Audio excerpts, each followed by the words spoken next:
отан соғысы жылдарында майдандағы жауынгерлердің жанқиярлық ерліктерімен бірге тылдағы әжелердің де сол кездегі енді қыз келіншектер ғой, жастар, олардың да ерліктерін айтып өткен дұрыс. Айтады, олардың ерліктері қаншалықты маңызды болса, тылдағы жұмысқа соншалықты маңызды болды. Өйткені айтпай ма, тылы мықты, ұрыста жықты деген. Ол енді рас. Тыл мықты болса, ұрысқа көмегін береді. Сондай көмегін өзінің қолынан аямаған адамдардың бірі менің ұлы әжем Сұлтия.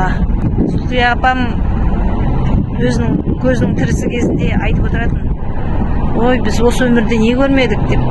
Жетімдікті көрдік, қиындықты көрдік, қаншалықты бізге қиын болды. Соғыс уақыты кезінде біз далада жұмыс істейтінбіз дейді. Үйде болған кезде жүннен нәски тоқимыз. Соның барлығын, еңбегімізді барлығын жиып теріп, сол майданға аттандыратынбыз дейді. Әжеміздің көзінің тірісі кезінде медальмен де марапаттаған болатын. Сол медаль бар.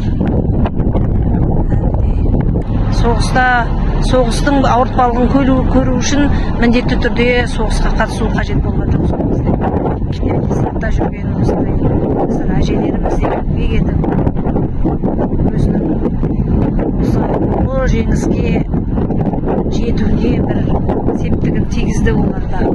Оларға да тағзым етуіміз керек, басымыз тигеніміз керек. Тылда көпшілігі осы жастық өмірін сарп етті. Жанқиярлықпен жұмыс істеді. Мен сол Сұлтия әжемнің немересімін. Туған немересі. Мен өзімде отан қорғау жолында бейбіт уақытта еңбек еттім. Отан қорғаушы болып 20 жыл жастық өмірімді де сарп еттім. Енді ары қарай да ұлы жеңіс баршамызға құтты болсын дейміз. Бейбіт өмірде өмір кеше берейік. Болып жатқан оқу-жаттығулардың барлығы тек бейбіт уақытта ғана бола берсін. Еліміз тыныш, халқымыз аман болсын.